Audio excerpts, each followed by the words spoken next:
Well, hello again, and welcome into this special episode of the Mind Your Business podcast series, presented each week by the Boone Area Chamber of Commerce and brought to you by our friends at Appalachian Commercial Real Estate and UNC Health Appalachian. We continue our conversations with the Town of Boone Council candidates for 2023, and we are pleased to be joined this time around by Dalton George, who is another incumbent candidate running for office here this fall. So, Dalton, first of all, welcome into the program. Appreciate you taking some time to visit with us here today.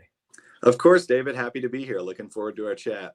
Excellent. Well, we'll start off with just a brief introduction of you, the candidate, Dalton George, and we'll give you plenty of time to state your reasons for running in this particular election this time. Yeah, absolutely. Well, thank you, David. So my name's Dalton George. On the ballot, it will be John Dalton George. It's easy to remember because of the three first names. I'm running for re-election to town council for a number of reasons. So number one, I'm a renter here in town. I know how hard it is to live and work here. I graduated and have really made a go of it and seen the community from both sides, both as a student and now a full-time resident. So I feel like I'm intimately aware of a lot of the issues and nuances that come with living in the town of Boone. That's one reason. The other reason is I feel extremely lucky to serve as a town council member. I noticed some of y'all watching, I may not look the part being so young, but I really love and have cherished the time that I've had with these 2 years on council. I pride myself as being the most effective town council member, introducing the most items and passing them, as well as just really trying to get out there and meet folks. That's one thing that I really emphasized when I was running the first time, is that I'm never going to tell anybody I have all the answers. But I really just want an open door and to talk to folks. You'll see me on King Street, probably having my ear bent about something going on in town. And I think this council's done a great job. I think we've got the right temperament to keep moving Boone forward. And I'm looking forward to being a small piece of that. So. Well, you alluded to the fact that you've been down this road before. What was it that got you interested in local politics and eventually had you kind of decide, hey, town council, something that I'd like to do? What drove that desire? Yeah, that's a great question. I mean, so I grew up really working class. We were not a political family. So ended up at App State and really just looked around and felt like there wasn't a ton of advocacy happening at the time.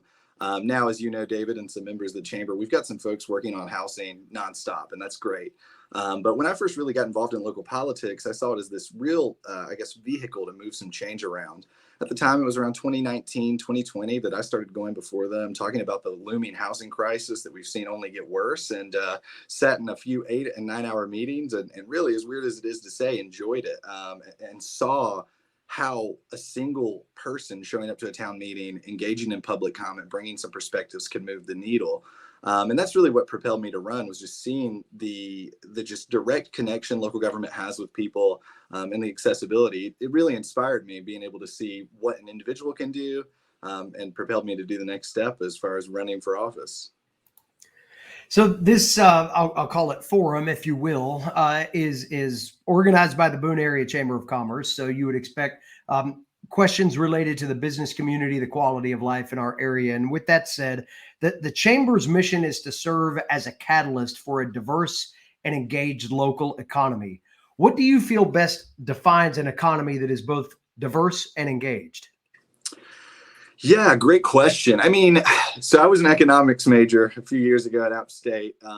So, this is kind of up my alley. I think a diverse economy gives us multiple outlets for success, right? We need to be diversifying our economy in ways in which that we employ people and bring folks to the area, because it's just going to give us greater chances for economic success. If we only have one employer and they slow down, that's going to hurt us in the long run. So a diverse economy is an economy that's got many options, right? We need. And I think we've done a good job of this lately, right? The one thing you think of is the university, the hospital system, sometimes the governments, right, as these big employers. But we've seen a lot of really successful small business startups that are really diversifying the economy in real time. Some of that's been y'all's work. I think also just Boone is a great place to have a business as well. What was the latter part of that question, David? An engaged economy. What do you feel best defines an economy that's engaged? Yeah, I mean, that's an interesting question. I would say engagement's probably more just an economy that is working and directly impacting the residents living there. I mean, it's shopping local, right? That's an engaged economy. It's an economy that's aware of the needs of the people that live there, right? We need businesses that are starting that are desired by both locals and tourists alike, right? We need people that are engaged in supporting local and supporting these economic generators that are employing folks and giving entrepreneurs a chance. So diversified and engaged economies. So thinking about some things that have gone down in the past and some of the real topics of conversation that Boone Town Council is dealing with now, starting back in September of 2022, the town of Boone began the process of reevaluating and potentially updating its comprehensive plan. And again, for our listeners and viewers, I want to define this a little bit for the benefit of the audience here. The Town of Boone website defines comprehensive plan as a long-range comprehensive planning advisory document that provides future vision for the growth and development of the town. That includes goals, objectives, strategies, and action steps that are intended to direct town actions. So now that definition is out there, I ask you, as this process continues to move forward, what concerns or opportunities do you hope are addressed as the comprehensive plan is revisited and potentially reformed?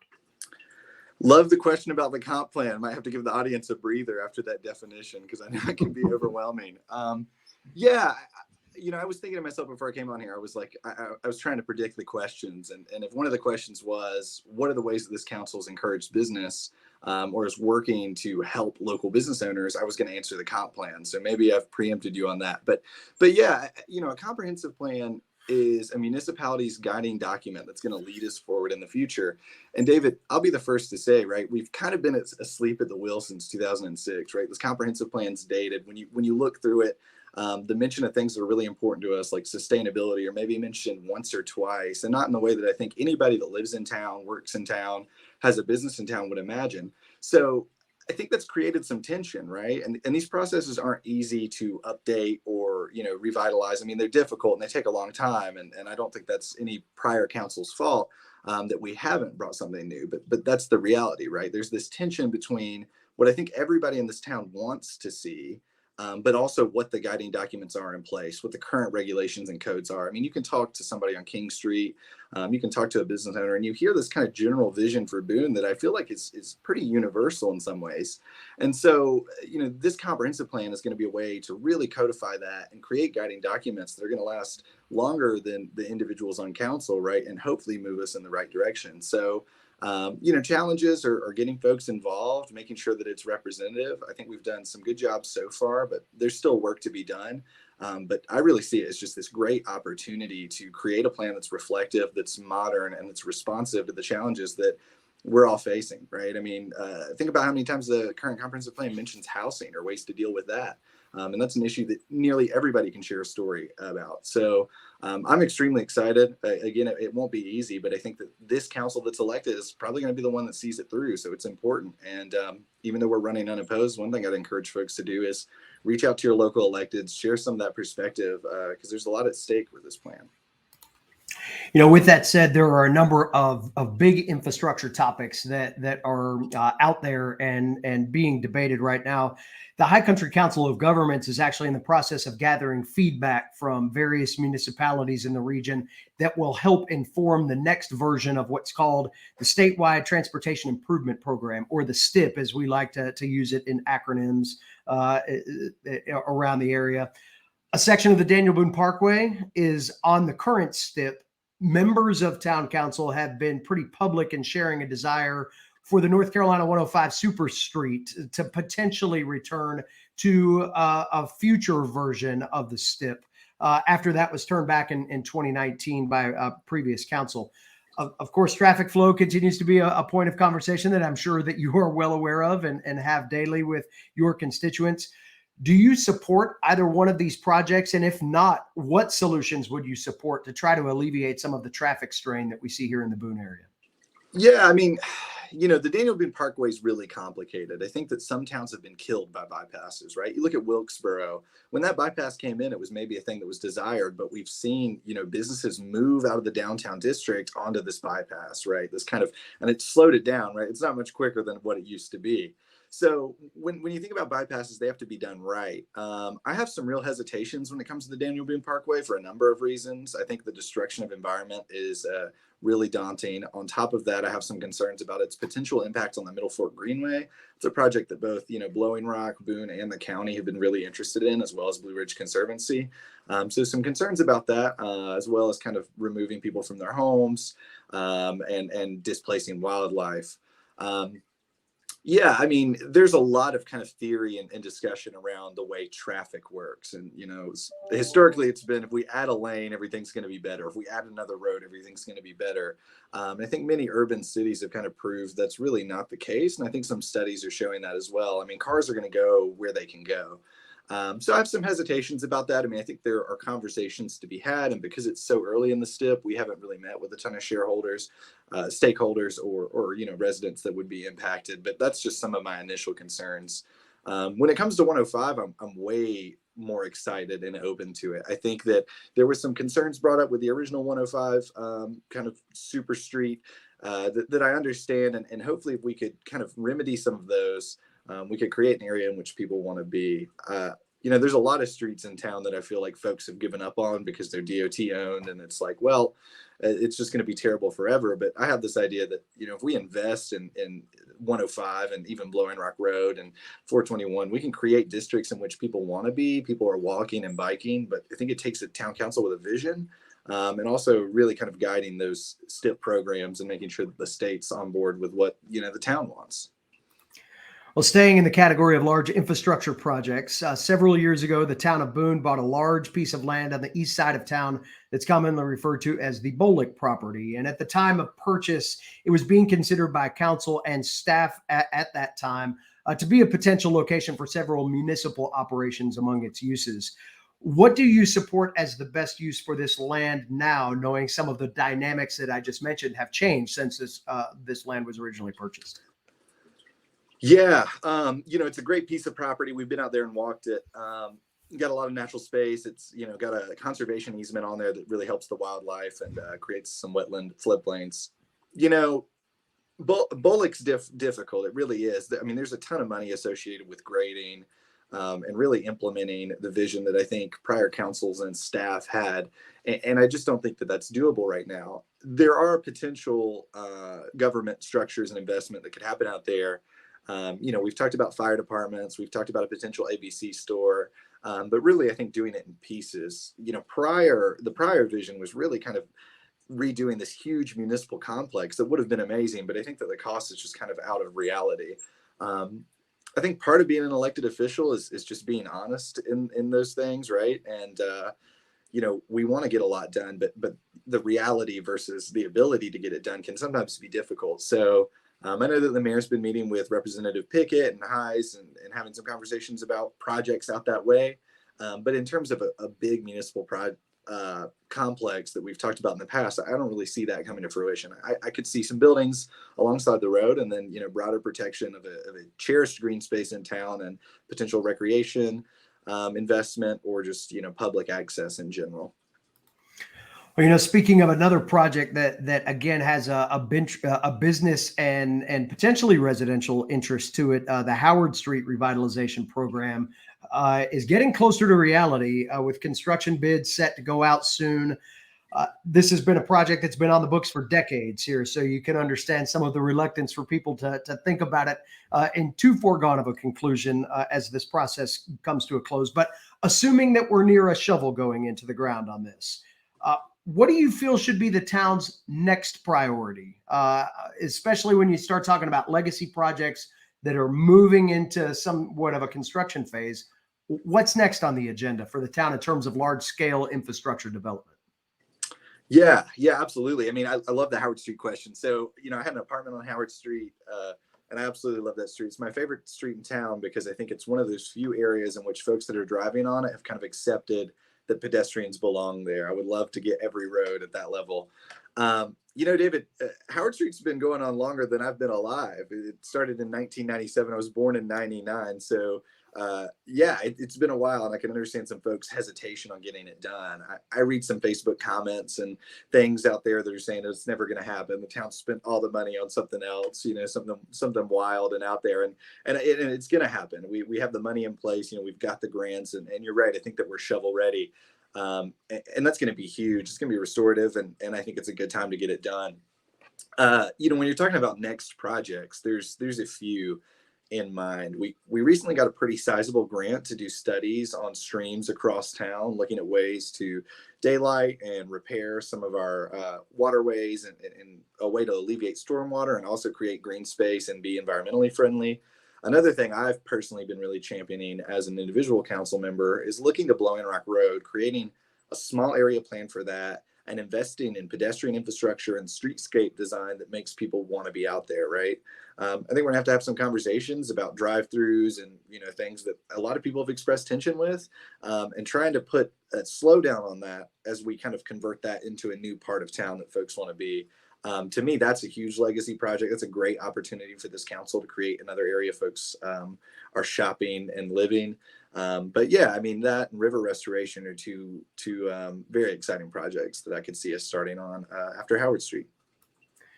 I know that as you dream plans for projects and you look at other operations that you see daily for the town, municipalities are like businesses across the region. Labor costs are going up, cost of goods is going up. Just simply providing the services is getting more and more expensive.